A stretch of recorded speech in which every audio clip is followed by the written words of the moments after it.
మెహర్ బాబాకి జై. అందరికీ జై బాబా అండి. మనం గత కొన్ని రోజులుగా 'మెహరా మెహర్' అన్న పుస్తకాన్ని చదువుకుంటూ ఉన్నాం. ఒకసారి బాబా మరియు స్త్రీ మండలి అలా వ్యాహేళికై వెళుతూ ఉన్నప్పుడు, రోరిచ్ అన్న ప్రసిద్ధ చిత్రకారుడు తారసపడడం, ఆ విషయాలన్నీ నిన్న మనం చదువుకుంటున్నాం. అలా అకస్మాత్తుగా ఎవరైనా ఎదురు పడితే బాబా ఏమీ అనేవారు కాదు అంటారు మణి. రోరిచ్‌కు బాబా ఎవరో తెలియదు. అతడికి ఆధ్యాత్మికత పట్ల ఆసక్తి ఉన్నా కూడా బాబా ఎవరో అతడికి తెలియదు అంటూ మణి ఇంకొక సంఘటన గురించి ఇలా వివరిస్తారు. బాబా తనను గుర్తుపెట్టుకోగలిగే వారిని కలవడానికి అంతగా ఇష్టపడేవారు కాదు. ఒకసారి మేమందరం వాకింగ్ వెళ్లి తిరిగి వస్తూ ఉండగా ఒక సాధువు కనిపించాడు. ఇలా తాను సేద తీరుతూ తన పని కూడా అందులో కలుపుకోవాలని బాబా అనుకునేవారు. అయితే అది ఎలాంటి పనో, దాన్ని బాబా ఎలా చేస్తారో మాకు లేశమాత్రం కూడా తెలియదు. బాబా చాలా మందిని సాంగత్యం చేస్తూ ఈ సాధువును కూడా కలవాలని అనుకున్నారు. బాబా ఆ సాధువును సమీపిస్తూ నాతో ఒక సందేశాన్ని పంపించారు. బాబా ఆ సాధువుతో ఏకాంతంగా గడిపారు. మేము బయట వేచి ఉన్నాము. మర్నాడు మేం వాకింగ్ నుండి తిరిగి వస్తూ ఉండగా ఆ సాధువు దారిలో వేచి ఉన్నాడు.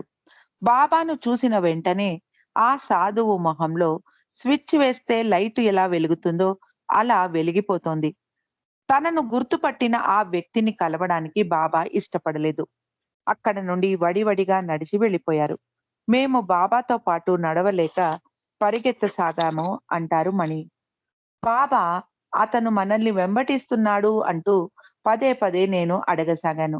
అలా తనకు అంకితమైన ఆత్మ నుండి బాబా దూరంగా పారిపోయి వచ్చారు. అతడు తమను వెంబడించలేక దూరంగానే ఉండిపోయాడు. తరువాత బాబా కోసం అతడు వాకబు చేస్తూ బాబాను కలవడానికి ప్రయత్నాలు చేస్తున్నాడు అని తెలిసింది అంటారు మణి. జూన్ 20వ తారీఖు బాబా బృందం మనాలి వెళ్లారు. అక్కడ నుండి పలంపూర్ వెళ్లారు. అక్కడ డాక్ బంగళాలో ఒక మేక ఎలాగో టాయిలెట్‌లోకి దూరింది. బాబా సోప్‌ను తినేసింది. దాని నోటి నుండి నురగ రావడం చూసి అందరూ నవ్వుకున్నారు. జూన్ 22వ తారీఖు అందరూ తిరిగి నిరంజన్‌పూర్ చేరుకున్నారు. బాబా జూలై 2వ తారీఖు మస్తు ప్రయాణాలను కొనసాగిస్తూ గొప్ప వ్యక్తి అయిన మజూబ్ చాచాను అజ్మీర్‌లో కలిశారు. 12 రోజులు తన మస్తు కార్యాన్ని కొనసాగించి బాబా తిరిగి వచ్చారు. ఆగస్టు నెలలో బాబా స్త్రీ మండలిని మళ్ళీ హరిద్వార్ తీసుకెళ్లారు. బాబా తన మస్తు కార్యాన్ని విస్తృతంగా చేయసాగారు. పురుష మండలి వారు చాలా నీరస పడిపోయి ఉన్నారు. నా ప్రయాణాలంతటిలోనూ ఈ ప్రయాణం చాలా శ్రమను, అలసటను కలిగించింది అని బాబా స్వయంగా చెప్పారు. ఆగస్టు 12వ తారీఖు బాబా మరియు పురుష మండలి రిషికేశ్‌లో 6 రోజులు ఉన్నారు. ఈ సమయంలో బ్రిటిష్ వారి నుండి స్వాతంత్రం కావాలని కలకత్తాలో హిందువులు, ముస్లింల నడుమ తీవ్రంగా కలహం చెలరేగింది. బ్రిటిష్ వారికి విరుద్ధంగా ప్రారంభమైన క్రాంతి భారతీయుల మీద అంతర్యుద్ధం చేసుకునే పరిస్థితికి దారితీసింది. ఇదే సమయంలో కాకా ఎరుచ్ రిషికేశ్‌లో ఒక ఉన్నతమైన యోగి జల తపస్విని కలిశారు. జరుగుతున్న పరిణామాల గురించి మాట్లాడుతూ అవి చాలా సహజం మరియు తప్పనిసరిగా జరగాల్సినవే అన్నాడు అతడు. అవి ఇప్పుడు జీవించి ఉన్న అవతారుడి కార్య విధానాల ఫలితాలు అంటూ అతడు ఇంకా ఇలా అన్నాడు. ప్రపంచంలోని గొప్ప వ్యక్తులందరూ మానవాళి ద్వారా పూజింపబడ్డా కూడా అవతారుడి చేతిలో ఆట వస్తువులే. వారు అవతారుడు తన చేతుల్లో నియంత్రించే గాలిపటాల్లాంటి వారు. వారిని తనకు కావాల్సినట్టు అవతారుడు నియంత్రించగలడు అన్నాడు ఆ యోగి. జల తపస్వి బాబాను కలిసినప్పుడు అవతారుడు వచ్చాడు అని వ్యాఖ్యానించాడు. నిరంజన్ పూర్‌కు తిరిగి వచ్చాక బాబా 2 వారాలు కఠిన ఏకాంతవాసం చేశారు. బాబా, మెహ్రా, మణి, మెహ్రూ మరియు కిట్టీని సిమ్లా తీసుకొని వెళ్లారు. అంతవరకు ఇంటి పనులన్నిటినీ చేస్తూ ఉన్న కిట్టీని ఆ బాధ్యతల నుండి తప్పించి వాటిని నాజాకు అప్పగించారు బాబా. మొదట కిట్టీకి కొంచెం బాధ కలిగినా, బాబా ఆశ్రమంలోని బాధ్యతల నుండి తనను తప్పించి, తమతో సిమ్లా తీసుకెళ్లడానికే అలా చేసి ఉండవచ్చు అని సర్ది చెప్పుకుంది కిట్టి. మెహ్రాకు సిమ్లా చాలా నచ్చింది. అక్కడ ప్రకృతి ఎంతో అందంగా, కనుల విందుగా ఉంది. సాయంత్రం వాకింగ్ వెళ్ళేవారు. ఎన్నో ఆటలు కూడా ఆడేవారు. పుస్తకాలు చదివేవారు. బాబాతో మధ్యాహ్నాలు పేకాట ఆడేవారు. దాని పేరు 'సెవెన్ హ్యాండ్స్ ట్రంప్'. మెహ్రాకు పేకాట అంత ఉత్సాహాన్ని కలిగించేది కాదు. ఎలాంటి ఆటలు ఆడినా మెహ్రా ఎప్పుడూ బాబా జట్టులోనే ఉండేది. మణి బాబాకు ప్రత్యర్థి జట్టులో ఉంటూ ఉండేది. బాబాను ఎలాగైనా ఓడించాలి అని ఎంత గట్టిగా ప్రయత్నించినా ఎప్పుడూ బాబాయే గెలిచేవారు. సిమ్లాలో ఉండగా మాత్రం ఒకసారి మణి, బాబా ఒక జట్టు, మెహ్రా, మెహ్రూ ఒక జట్టుగా పేకాట ఆడారు. అందులో ఎవరు ఓడిపోతే వారు డాంకీ కోట్‌ను ధరించాలి. విచిత్రంగా ఈ ఆటలో బాబా జట్టు ఓడిపోయారు. ఇదే మొదటిసారి బాబా ఓడిపోవడం. బాబా, మీరు మెహ్రాను గెలిపించడానికి కావాలనే ఓడిపోయారు నాకు తెలుసు అంది మణి బాబాతో. సిమ్లాలో నివసిస్తూ ఉన్న బ్రిటిష్ కుటుంబాలను కలవడానికి కిట్టీకి బాబా అనుమతి ఇచ్చారు. బ్రిటిష్ నటీనటులు అభినయించిన ఒక నాటకాన్ని చూడడానికి బాబా స్త్రీ మండలిని తీసుకెళ్లారు. కొన్ని సినిమాలు కూడా చూశారు సిమ్లాలో. బ్రిటిష్ నటులు అభినయించిన నాటకంలో ఒక మూల పెట్టి ఉన్న ఒక పెద్ద తెల్లటి ఆహ్, పార్సెలిన్ ఫ్లవర్ వాజ్ మెహ్రాకు చాలా నచ్చింది. ఇంటికి తిరిగి వచ్చాక మెహ్రా మణితో ఆ తెల్లటి ఫ్లవర్ వాజ్ ఎంత బాగుంది కదా! అని అడిగింది మెహ్రా. మణి, అది తెల్లటి వాజ్ కాదు, బ్రాస్‌ది, అది ఇత్తడిది అని నువ్వు పొరపడ్డావు, సరిగ్గా చూడలేదు అని మణి చెప్పింది. మెహ్రా, లేదు, నేను బాగా చూసాను. నాకు బాగా గుర్తు. అది తెల్లటి ఫ్లవర్ వాజ్ అని చెప్పింది. మణి, మెహ్రా, నువ్వు లేదు, కూడదు అంటే నేను ఏమీ అనలేను కానీ, అది ముమ్మాటికి ఇత్తడి ఫ్లవర్ వాజ్ అని మణి చెప్పింది. ఇద్దరూ ఇలా వాదించుకుంటూ కిట్టీని అడిగారు. కిట్టి, నేను అసలు ఎలాంటి ఫ్లవర్ వాజ్‌ను గమనించలేదు అని చెప్పింది. మరునాడు కిట్టి ఆ నాటకాన్ని ప్రదర్శించిన చోటికి వెళ్లి ఆ మేనేజర్‌ను వాకబు చేసింది. ఆ రోజు నాటకంలో ఏ ఫ్లవర్ వాజ్ పెట్టారో తెలుసుకోవడానికి. ఆ మేనేజర్, ఆ రోజు కొన్ని సీన్‌లలో తెల్లటి వాజును పెట్టాము. కొన్ని దృశ్యాల్లో ఇత్తడి ఫ్లవర్ వాజ్ అంటే బ్రాంజ్ ఫ్లవర్ వాజ్‌ను పెట్టాము. అలా ఆ 2 ఫ్లవర్ వాజులు వాడడం జరిగింది అని చెప్పాడు. ఇంటికి తిరిగి వచ్చిన కిట్టి మొదటిసారిగా ఇద్దరూ కూడా సరైన విధంగానే వాదించుకోగలరు. ఇద్దరూ సరైన వారే కాగలరు. ఈ సందర్భం కూడా ఉండగలదు అన్న నిజాన్ని గ్రహించింది. సెప్టెంబర్ 23వ తారీఖు అందరూ సిమ్లా నుండి తిరిగి నిరంజన్‌పూర్ వచ్చేశారు. చలికాలం సమీపిస్తూ ఉండటంతో బాబా ఉత్తర భారతదేశంలో ఉండటానికి ఇష్టపడలేదు. బాబా ఎరుజ్‌కు చెప్పి మహాబలేశ్వర్‌లో బస ఏర్పాటు చేయమన్నారు. ఏరుజ్ ఆగాఖాన్ ప్యాలెస్‌కు అద్దెకు తీసుకున్నాడు. దాని పేరు ఫ్లారెన్స్ హాల్. 2 రోజులు ప్రయాణం చేసి మహాబలేశ్వర్ చేరుకున్నారు. స్త్రీలు లేడీస్ కంపార్ట్మెంట్‌లో ప్రయాణిస్తూ ఉన్నారు. తోటి ప్రయాణికులకు మాట మాట కలుపుతూ మణి, మీరు ఎవరు?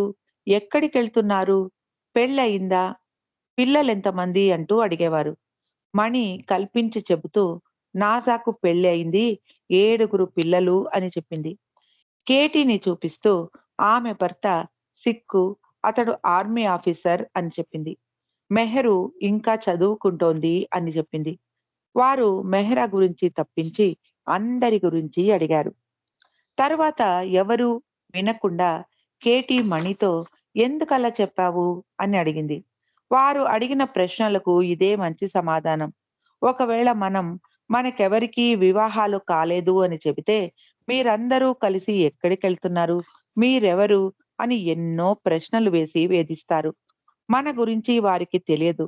వారి గురించి మనకు తెలియదు. ఇలా చెప్పడంలో అపాయమేమిటి? అంది మణి. మెహ్రా మహాబలేశ్వర్‌లో డిసెంబర్ 2వ తారీఖున రైలు దిగారు బాబా బృందం. వారితో పాటు క్రాకర్ అన్న నల్ల కుక్క కూడా ఉంది.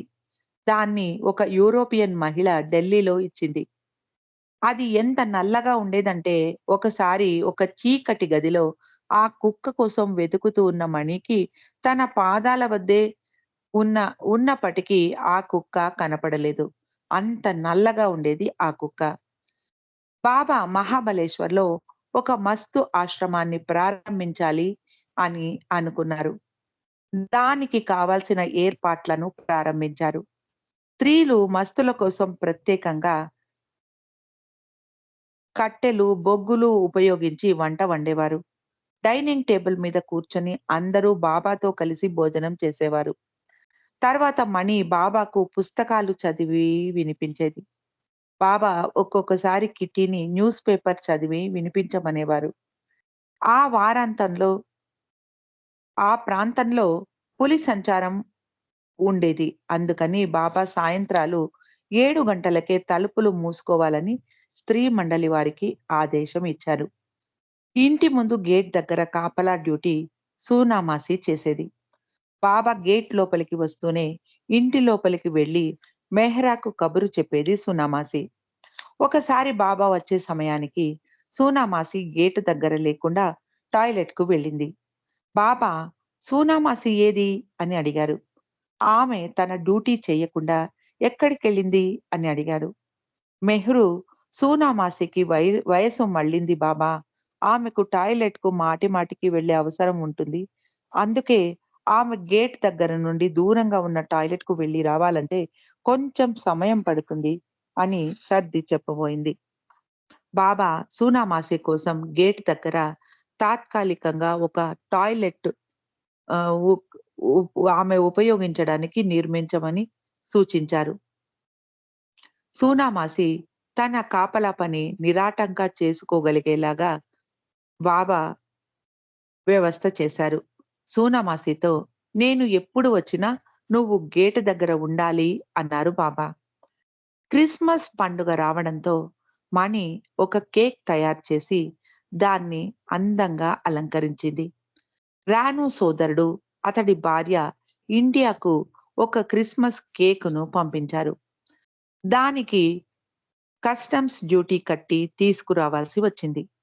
ప్రతి సంవత్సరం కస్టమ్స్ డ్యూటీ పెరిగిపోతూ ఉండేది. ఈ సంవత్సరం బాబా ఏంటిది? ఈ కేక్ కోసం ఇంత ఖర్చు చేయాలా? నీ బంధువులకు ఈ విషయం తెలియదా? అంటూ దాని గురించి సణుగుతూనే ఉన్నారు. ఆ కేక్ గురించి కిట్టి కూడా రానోతో ఏదో అంది. రానోకు బాబా మాటలు కోపం తెప్పించలేదు కానీ, కిట్టి మాటలు అనడంతో కోపాన్ని నిగ్రహించుకోలేక కోపంగా నడుస్తూ దగ్గరలోనే ఉన్న అడవి లోపలికి వెళ్ళిపోయి మనస్సు కుదుట పడ్డాక తిరిగి వచ్చింది కిట్టి. రానో. రానో లోపలికి వచ్చే సమయానికి టీ సమయం కావడంలో అందరూ టీ తాగుతూ ఉన్నారు. టేబుల్ మీద కేక్ కట్ చేసి పెట్టారు. రానో అందరికీ దూరంగా వెళ్లి ఒక మూల కూర్చుంది. "నీకు కూడా కేక్ కావాలా?" అని ఎవరో అడిగారు రానోను. రానో జవాబు చెప్పలేదు. రానో "కొంచెం కేక్ తినాలి. ఇది బాబా ఆదేశం" అని చెప్పమన్నారు బాబా. రానో టేబుల్ దగ్గరికి వెళ్లి ఒక చిన్న పిసరంత కేక్‌ను తీసుకొని తినింది. రానో బాబా వైపు చూసింది. బాబా కళ్ళల్లో లీలగా మిలమిలలాడే వెలుగు కనిపించింది. 40 రోజులు మస్తులతో, పిచ్చివారితో, పేదవారితో పని చేసి బాబా మహాబలేశ్వర్ ఆశ్రమాన్ని జనవరి 28న మూసివేశారు. షా సాహెబ్ అన్న మస్తు మాత్రం బాబాకు చాలా ఆకర్షింపబడటంతో బాబాను వదిలి వెళ్ళడానికి అతడు ఒప్పుకోలేదు. ఇంతటి సుదీర్ఘమైన శ్రమతో కూడిన పని ముగించిన తర్వాత బాబా కొంచెం మార్పు కోరుకునేవారు. తన ఆప్తుడైన కేకీ దేశాయికి ఒక కేబుల్ పంపించి డార్జిలింగ్‌లో ఎక్కువ చలి, పొగ మంచు లేకుండా అక్కడక్కడ మంచు కురిసే ప్రదేశాలు ఏవేవి ఉన్నాయో వాకబు చేయమని చెప్పారు. పాపా జెస్సావాలా బొంబాయి సమీపంలోని మహాడ్ అన్న ప్రదేశాన్ని బాబాకు సూచించాడు. ఆ ప్రదేశం గంధకం కలిగిన నీటి బుగ్గలకు ప్రసిద్ధి. బాబా ఆ నీటిలో స్నానం చేశారు. పాపా జెసావాలా అందరికీ మటన్ పలావ్ వండాడు. పలావ్ ఎంతో రుచిగా ఉంది అంటారు మెహ్రా. బాబాకు కూడా చాలా నచ్చింది ఆ పలావ్. బాబా పాపా జెసావాలాకు నీ పలావ్ స్త్రీలకు బాగా నచ్చింది. నాకు నాకు కూడా నచ్చింది. నేను రెండవసారి కూడా వడ్డించుకొని తిన్నాను. అది అంత రుచిగా ఎందుకుంది అంటే నీవు నీ ప్రేమను వెచ్చించి వండావు కాబట్టి అన్నారు బాబా. ఈ మాటలు విని పాప గర్వంతో, సంతోషంతో ఉప్పొంగిపోయాడు. జనవరి 7వ తారీఖున 21 రోజులు ఏకాంతవాసాన్ని మహాబలేశ్వర్‌లో ప్రారంభించారు బాబా. రాత్రిళ్ళు నిద్రపోయేవారు కాదు బాబా ఆ సమయంలో. తెల్లవార్లు 4 గంటల వరకు గని బాబాకు హఫీజ్ కవితలను చదివి వినిపించేవాడు. బాబా రోజుకు ఒక్కసారి మాత్రమే భోజనం చేసేవారు. చివరి వారం కేవలం పళ్ల రసం తాగేవారు బాబా. కేవలం మెహ్రా, మణి మాత్రమే బాబాను కలిసేందుకు అనుమతి ఉండేది. స్త్రీలు వాకింగ్ వెళ్ళేవారు. వాలీబాల్, బ్యాడ్మింటన్ ఆడేవారు. ఒకసారి వాలీబాల్ ఆడుతూ ఉండగా కిట్టి మెహ్రాకు ఢీకొట్టడంతో మెహ్రా అదుపు తప్పి కిందికి పడిపోయింది. మెహ్రా మోకాలికి దెబ్బ తగిలి చాలా రోజుల వరకు ఆ నొప్పి మెహ్రాను బాధించింది. కానీ మెహ్రాకు ఆశ్రమవాసులైన స్త్రీల మీద అమితమైన ప్రేమ ఉండేది. అందుకే మెహ్రా తన మోకాలి నొప్పి గురించి కిట్టీకి తెలియనివ్వలేదు. ఈ సంఘటన గురించి మెహ్రు ఇలా అంటారు. మెహ్రా మోకాలి నొప్పితో చాలా రోజుల వరకు బాధపడింది. ఒక సంవత్సరం తర్వాత మెహ్రాజాదులోని కట్టడాలను మరమ్మత్తు చేస్తూ ఉన్నప్పుడు మేమందరం గోహెర్ తల్లిదండ్రుల ఇంట్లో నగర్‌లో ఉన్నాము. మెహ్రా కాలు నొప్పితో కుంటుతూ ఉండటం గమనించి బాబా రోజూ అయోడెక్స్ పూసి మర్దనా చేసేవారు. మెహ్రా మొహమాటంగా సిగ్గుతో సమ్మతించేది. బాబా ఎంతో ఏకాగ్రతతో, ఓపికగా ఆ నల్ల రంగు ఆయింట్‌మెంట్ అంతా మెహ్రా శరీరంలోకి ఇంకిపోయే వరకు మర్దన చేసేవారు. కొన్ని రోజులకు మెహ్రా మోకాలి నొప్పి మొత్తంగా మాయమైంది అంటారు మెహ్రూ. తన ఏకాంతవాసం ముగియటంతో బాబా మార్చ్ 5వ తారీఖున వెంగుర్లా అన్న సముద్ర తీరానికి ప్రయాణమయ్యారు. కారులో బాబాతో పాటుగా మెహ్రా, మణి, మెహ్రూ, కిట్టి మరియు డాంకిన్ వెళ్లారు. అక్కడ ఒక డాక్ బంగ్లాలో 4 రోజులు ఉన్నారు బాబా మరియు మండలివారు. వెంగుర్లా గురించి మెహ్రా ఇలా అంటారు. వెంగుర్లా చాలా మారుమూల ప్రాంతం. ఒక పాత కాలం నాటి చిన్న పల్లెటూరు. సముద్రంలోని కెరటాలు మా డాక్ బంగ్లా ఉన్న చిన్న కొండను తగిలి రాత్రంతా శబ్దం చేస్తూనే ఉండేది అంటారు మెహ్రా. అక్కడ తెల్లవారి పూట బాబా స్త్రీ మండలిని బీచ్ దగ్గరికి వాకింగ్ తీసుకెళ్లేవారు. అది మారుమూల ప్రాంతం అవడంతో అక్కడ జనం కొత్తవారైనా వీరిని పట్టించుకునేవారు కాదు. వీరి గొ వారి గొడవలో వారు ఉండేవారు. అందుకే మాకు మంచి ఏకాంతం దొరికింది అంటారు మెహ్రా. ఆ బీచ్ నిర్మానుష్యంగా ఉండేది. బాబా మరియు డాంకిన్ సముద్ర తీరంలో వాకింగ్ వెళ్ళేవారు. డాంకిన్ సముద్ర తీరంలో గల మట్టిలో బాబా మొహాన్ని తీర్చిదిద్దాడు. బాబా స్త్రీలను పిలిచి చూపించారు. ఒకరోజు బాబా ఆ తీరంలో కూర్చోగా స్త్రీలు ఇసుకలోని గవ్వలను ఏరుకోసాగారు. బాబా కూడా కొన్ని గవ్వలు ఏరి మెహ్రాకు ఇచ్చారు. ఆ ప్రాంతంలో జీడి చెట్లు ఎక్కువగా పెంచేవారు. బాబా జీడిపప్పు ఫ్యాక్టరీకి కూడా తీసుకెళ్లారు. అక్కడ జీడి నుండి గింజలు వేరు చేశారు స్త్రీ మండలి వారు. పెద్ద పెద్ద గంపల నిండా జీడిపప్పును ఆ ఫ్యాక్టరీలో పెట్టి ఉండటం వారు చూశారు. వెన్నెల నిండిన పౌర్ణమి రాత్రి సముద్ర తీరంలో బాబాతో పాటుగా నడుస్తూ దూరంగా వెళుతున్న పడవలను చూస్తూ ఎంతో ఆనందించాము అంటారు మెహ్రా. బాబా అక్కడ అందరికీ కళ్ళు తాగడానికి అనుమతి ఇచ్చారు. ఆ కళ్ళు తాటి చెట్ల నుండి తీసింది కాదు. అది కొబ్బరి చెట్ల నుండి తీసిన కల్లు. ఉదయం పూట ఆ కల్లు ఎంతో ఉత్తేజాన్ని కలిగించేది. చాలా తియ్యగా ఉంది ఆ కల్లు అంటారు మెహ్రా. అది మత్తు కలిగించేది కాదు. బీచ్ నుండి ఎండలో అలసిపోయి వస్తే బాబా చల్లటి కల్లు అందించి అందరికీ తాగడానికి ఇచ్చేవారు. మార్చ్ 11వ తారీఖు అందరూ బెళగాం మీదుగా పూణే చేరుకున్నారు. బాబా పూణేలో ఫెర్గుసన్ కాలేజ్ రోడ్‌లో తాను జోప్‌టీలో నివసించిన ఆ ప్రదేశాన్ని చూపించారు. బాబాకు ముక్కు లోపల ఎముకలు చల్లటి గాలికి తలనొప్పి కలిగించేవి. అందుకే కారులో ప్రయాణించేటప్పుడు కిటికీలు మొత్తం మూయించేసేవారు బాబా. ఏరోజ్ కారు నడిపేవాడు కాబట్టి లోపల ఉక్కగా ఉన్న అతడు భరించలేకపోయేవాడు. ఏరోజ్ బాబాను ఈఎన్‌టీ డాక్టర్ దగ్గరికి తీసుకెళ్లి చూపించాడు. ఆ వైద్యుడు బాబా ముక్కు లోపల కొన్ని నరాలను కాల్చి వాటికి చలనం లేకుండా చేసి చికిత్స చేశాడు. కొన్ని రోజుల వరకు బాబా కాలిన చర్మం వాసనను భరించాల్సి వచ్చింది. ఏప్రిల్ 1వ తారీఖు బాబా మెడ్రాస్‌లో ఒక పెద్ద బహిరంగ దర్శనాన్ని ఇచ్చారు. మే 6వ తారీఖు బాబా పురందర్ వెళ్లారు. మెహ్రా, మణి, మెహ్రూ, డాంకిన్, నీలు, ఎరుచ్ తల్లి గైమాయి, ఆమె కూతుళ్ళు మరియు ఎరుచ్ భార్య ఖుర్షద్ కూడా వారితో వెళ్లారు. బాబా సతారాకు తన ఆశ్రమాన్ని మార్చాలని అనుకుంటూ ఉన్నారు. అందుకోసం తగిన బస కోసం ఏర్పాటు చేసి మస్తు కార్యక్రమం కూడా పూర్తి చేసి వచ్చారు బాబా. 1947 మే 25వ తారీఖున బాబా తన స్థావరాన్ని సతారాకు మార్చారు. 3 బంగళాలను బాడుగకు తీసుకున్నారు సతారాలో. ఒకటి బాబా మరియు స్త్రీలకు, రెండవది పురుష మండలికి, మూడవది మస్తుల కోసం. స్త్రీలు ఉంటున్న బంగళా పేరు ముత్తా బంగళా. అది కొత్తది మరియు చాలా విశాలంగా ఉండేది. స్త్రీ మండలిలో మెహ్రా, మణి, మెహ్రూ, నాజా, కేటీ, ఖుర్షద్, సూనామాసి, కిట్టి, రానో మరియు ఇందు ఉన్నారు. వీరి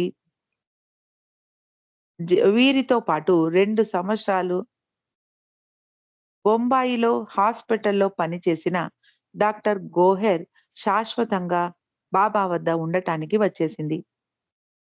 1946వ సంవత్సరంలో డాక్టర్ గోహెర్ అహ్మద్ నగర్‌లోని ఆర్మీ బూత్ హాస్పిటల్‌లో పనిచేసేది. తన తల్లిదండ్రులతో ఉంటూ బాబా పిలుపు కోసం ఎదురు చూస్తూ ఉండేది. 1947వ సంవత్సరంలో డాక్టర్ గోహెర్‌ను సతారాకు వచ్చి తన స్త్రీ మండలితో శాశ్వతంగా ఉండమన్నారు బాబా. చాలా రోజుల వరకు బాబా తనను పిలవకపోవడంతో బాబా దగ్గర జీవించడానికి తనకు అర్హత లేదేమో, అందుకే బాబా నన్ను పిలవడం లేదు అంటూ ఎన్నో సార్లు రోదించేది గోహెర్. బాబాకు చూపించాల్సిన విధేయతను తాను చూపించలేకపోయాను. బాబా నాకు అవకాశాన్ని ఇచ్చినా నేను నిలుపుకోలేకపోయాను అని గోహెర్ బాధపడుతూ ఉండేది. సతారాలో కూడా గోహెర్ బయట మిషన్ హాస్పిటల్‌లో పనిచేసేది. వారానికొకసారి లెప్రసీ వారు ఉంటున్న కాలనీలో పనిచేసేది గోహెర్. జూన్ 13వ తారీఖున బాబా పెండ్యకు నదీన్ టాల్‌స్టాయ్ సమాధి మీద పలక నదీన్ టాల్‌స్టాయ్ బాబాయే ఆమె సంతోషం. నదీన్ టాల్‌స్టాయ్ హర్ హ్యాపీనెస్ వాస్ బాబా అని రాయించమని ఆదేశిస్తూ, అలాగే ఆ పని ఎలిజబెత్ మరియు నొరీనా అమెరికా నుండి తిరిగి రావడానికి ముందే పూర్తి చేయాలి అన్నారు. యుద్ధం సమాప్తం అవ్వడంతో వారు త్వరలో భారతదేశానికి రాబోతూ ఉన్నారు. జూలై 11వ తారీఖు ఎలిజబెత్ మరియు నొరీనా బొంబాయిలో దిగారు. ఎలిజబెత్ బాబా కోసం 2 కొత్త డెసోటో కార్లను కూడా తీసుకొని వచ్చింది. ఒకటి నీలం రంగు, ఇంకొకటి ఆకుపచ్చ రంగు కలిపి ఉండేవి. ఎలిజబెత్ ఫౌండీ అన్న కుక్కను కూడా తెచ్చింది.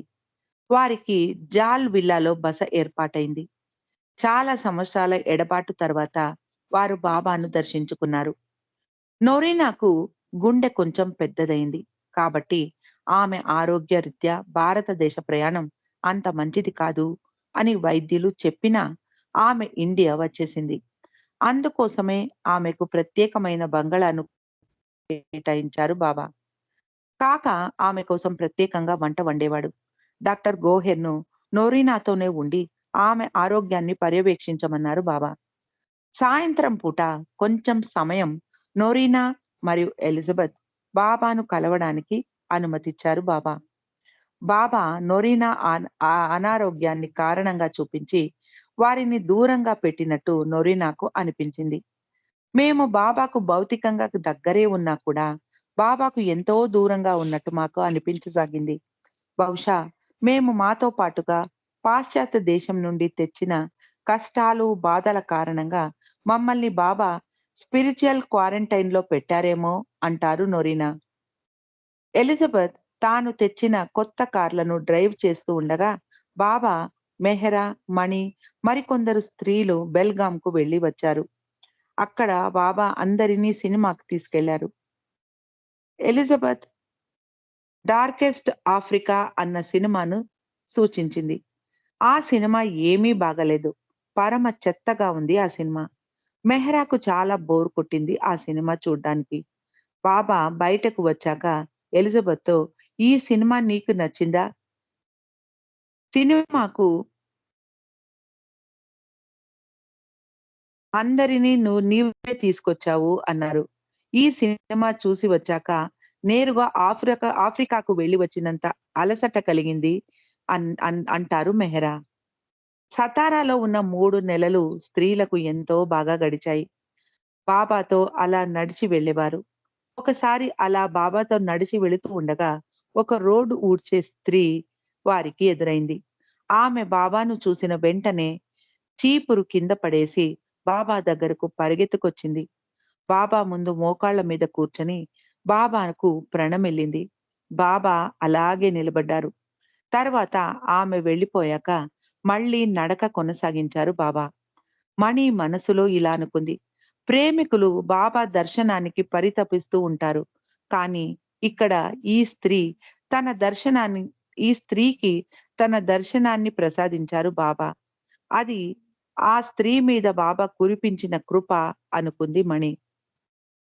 జూలై 10వ తారీఖు మెహర్ బాబా యొక్క 22వ మౌన వార్షికోత్సవం ప్రపంచవ్యాప్తంగా బాబా ప్రేమికులు 24 గంటలు 2 సార్లు టీ, కాఫీ మాత్రమే తాగి ఉపవాసం చేశారు.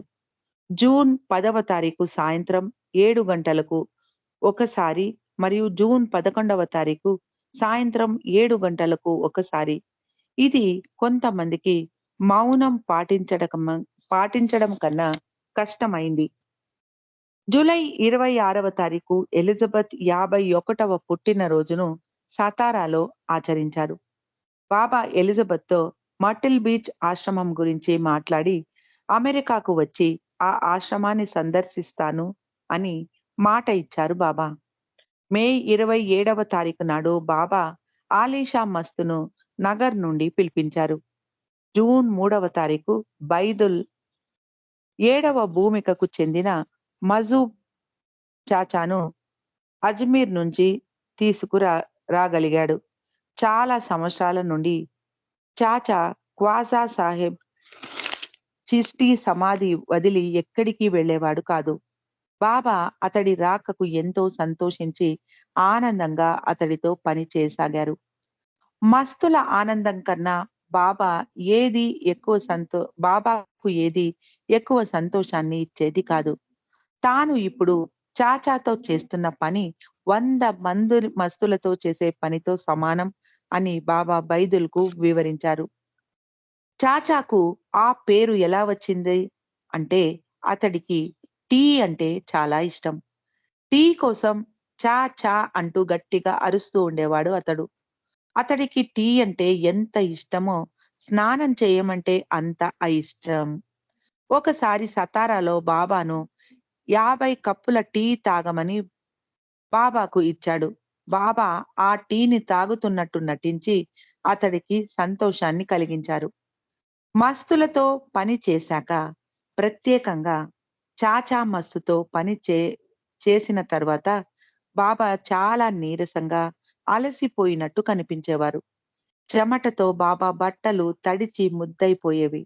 భారతదేశ విభజనకు సంబంధించిన పనిలో బాబా మస్తు కార్యం చేస్తున్నారు. భారతదేశం 2 భాగాలుగా ఇండియా మరియు పాకిస్తాన్‌గా విడిపోవడానికి సంబంధించి బాబా మస్తులతో పనిచేస్తున్నారు అన్న విషయం తరువాత రోజుల్లో అర్థమైంది అంటారు మెహ్రా. బాబా మెహ్రాను మరికొందరు స్త్రీలను చాచా మస్తుకు చూపించడానికి తీసుకెళ్లారు. చాచా మురికి బట్టలు వేసుకొని ఉన్నాడు. కానీ అతడి కళ్ళు తేజోవంతంగా వెలిగిపోతూ ఉన్నాయి. అతడి ఆంతరిక ప్రకాశం అతడి కళ్ళల్లోని వెలుగు ద్వారా బహిరంగమవుతూ ఉంది అంటారు మెహరు. బాబా చాచా మస్తును ఆలీషాను వెనక్కి పంపించేశారు. జూలై 21వ తారీఖు బాబా 11 రోజులు ఉపవాసాన్ని ప్రారంభించారు. నొరీనాను 40 రోజులు మౌనం పాటించమన్నారు బాబా. పూణే నుండి బాబా ఒక కవ్వాలి పాటగాడిని తీసుకురమ్మన్నాడు. అతడు ఒక నెల రోజులు బాబాకు రోజూ కవ్వాలీలు పాడి వినిపిస్తాడు అన్న ఉద్దేశంతో చాచా తీసుకొచ్చాడు. 2 రోజులు గడిచిన తర్వాత బాబా తాను చేస్తున్న ఉపవాసం మూలాన ఆ సంగీతాన్ని విని ఆస్వాదించే పరిస్థితులలో తాను లేను అంటూ అతన్ని వెనక్కి పంపించేశారు. బాబా హైదరాబాదు చుట్టుపక్కల మస్తు కార్యం చేయసాగారు. ఆ సమయంలో వర్షాలు విపరీతంగా కురుస్తూ ఉండేవి. బాబా ఎరుచ్‌ను పిలిచి తన గదిలోని గోడ మీద 1948 ఫిబ్రవరి మాసం చారిత్రాత్మకంగా ఉండబోతుంది అని రాయమన్నారు. కానీ బాబా ఎలాంటి వివరణను ఇవ్వలేదు. బాబా మస్తు కార్యం కొనసాగిస్తూనే ఉండగా ఆగస్టు 15వ తారీఖు భారతదేశం విభజన జరగడంతో దేశంలో హింస చెలరేగిపోయింది. భారతదేశం మొత్తం ఇదే పరిస్థితి నెలకొంది. మానవ చరిత్రలోనే పెద్ద వలస మొదలైంది. వేలాది మంది ప్రాణాలు కోల్పోయారు. రెండవ ప్రపంచ యుద్ధం కన్నా ఎంతో ఘోరంగా తయారైంది పరిస్థితి. భారతదేశానికి స్వాతంత్రం వచ్చింది. మూవన్నెల జెండా ఆకాశంలో ఎగిరింది. ఆ భగవంతుడే సంకేతం ఇచ్చాక ఎవరు ఆపగలరు అని గుంపులో నుంచి ఎవరో గట్టిగా అరిచారు. రవీంద్రనాథ్ ఠాగూర్ జాతీయ గీతాన్ని రాశాడు. రాష్ట్ర పక్షిని కూడా ఎన్నుకున్నారు. మణి నెమలిని రాష్ట్ర పక్షిగా ఎన్నుకుంటే బాగుంటుంది అని మనసులో బాబాను వేడుకుంది. అది అలాగే జరిగింది.